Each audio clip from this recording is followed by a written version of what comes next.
महाभारत का युद्ध चल रहा था। इस दौरान हनुमान जी अर्जुन के रथ पर बैठे थे।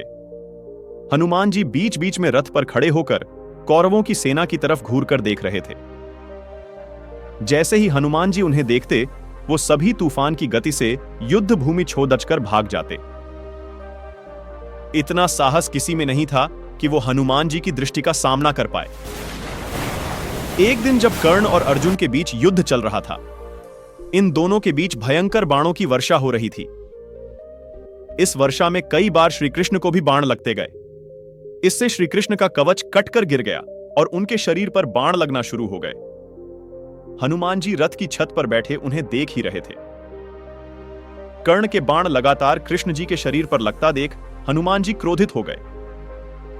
उनसे यह सहन नहीं हुआ और वो अचानक से उठे और गरजने लगे। दोनों हाथ उठाकर हनुमान जी ने कर्ण को मार देने के लिए उठ खड़े हुए।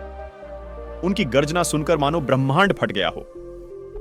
कौरव सेना तो पहले ही भाग खड़ी हुई थी, वहीं अब पांडव पक्ष की बारी थी।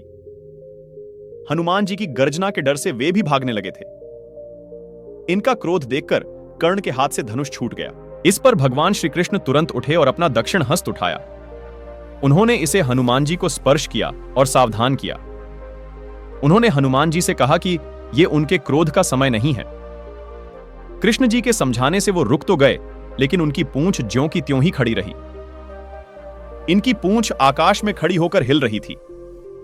हनुमान जी के दोनों हाथों की मुट्ठियां बंद थीं। वो अपने दांत काट रहे थे। हनुमान जी का क्रोध ऐसा था कि कर्ण और उनके सारथी की हालत खराब थी। वो सभी कांप रहे थे। जब श्री कृष्ण ने देखा कि हनुमान जी का क्रोध शांत नहीं हुआ, तो उन्होंने खड़े स्वर में कहा कि हनुमान, मेरी तरफ देखो। अगर तुमने कर्ण की तरफ इसी तरह कुछ और देर देखा तो वो तुम्हारी दृष्टि से ही मर जाएगा। यहां तुम्हारे पराक्रम और तेज को कोई सह नहीं पाएगा। यह त्रेता युग नहीं है। श्री कृष्ण ने फिर हनुमान जी को कहा कि उन्होंने उन्हें शांत रहकर बैठने को कहा है। कृष्ण की बात सुनकर हनुमान जी शांत होकर बैठ गए।